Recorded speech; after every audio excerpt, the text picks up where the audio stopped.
হেনা কোথায়? আর চাচা বলবে বাবা হেনার তো বিয়ে হয়ে গেছে, তুমি বাস খাও, তুমি গাঞ্জা খেয়ে ঘুরে বেড়াও।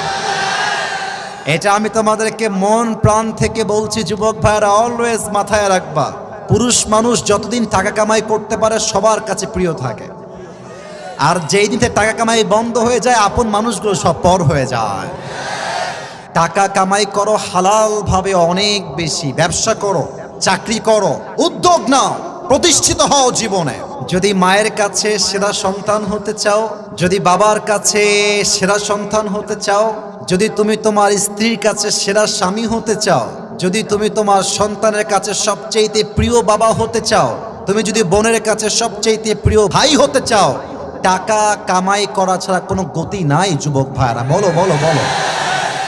जब जेब में पैसा होता है तो पराए भी अपने हो जाते हैं, और जब जेब में पैसा नहीं होता तो अपने भी पराए हो जाते हैं।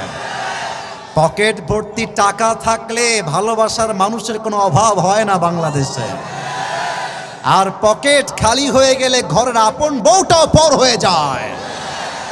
এজন্য আমি মাঝে মাঝে বলি, जब जेब में हो पैसे तो लोग पूछते हैं तुम हो कैसे, और जब तुम हो जाओगे कंगाल कोई पूछने नहीं आएगा तुम्हारा हाल।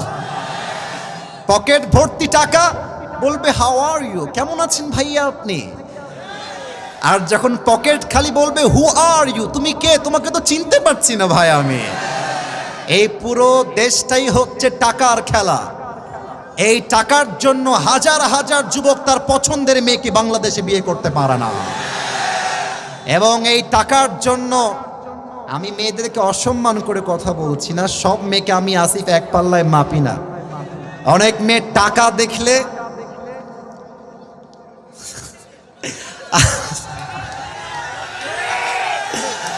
টাকা দেখলে আর সরকারি চাকরি দেখলে টাকলার সঙ্গে বিয়ের পিড়িতে বসে যায় না, এমন মেয়ে তো বাংলাদেশে নাই।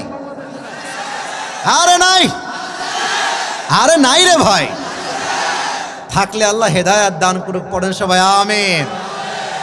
এজন্য আমি বলি, পকেট শূন্য থাকা অবস্থায় যে আমাকে হালাল ভাবে বিয়ে করতে চাইবে সেই তো আমার ভালোবাসা পাওয়ার যোগ্যতা রাখে, আর যে আমাকে প্রতিষ্ঠিত হওয়ার পরে চাইবে বুঝতে হবে সে আমাকে ভালোবাসে নাই, সে আমার অবস্থানকে ভালোবেসেছে।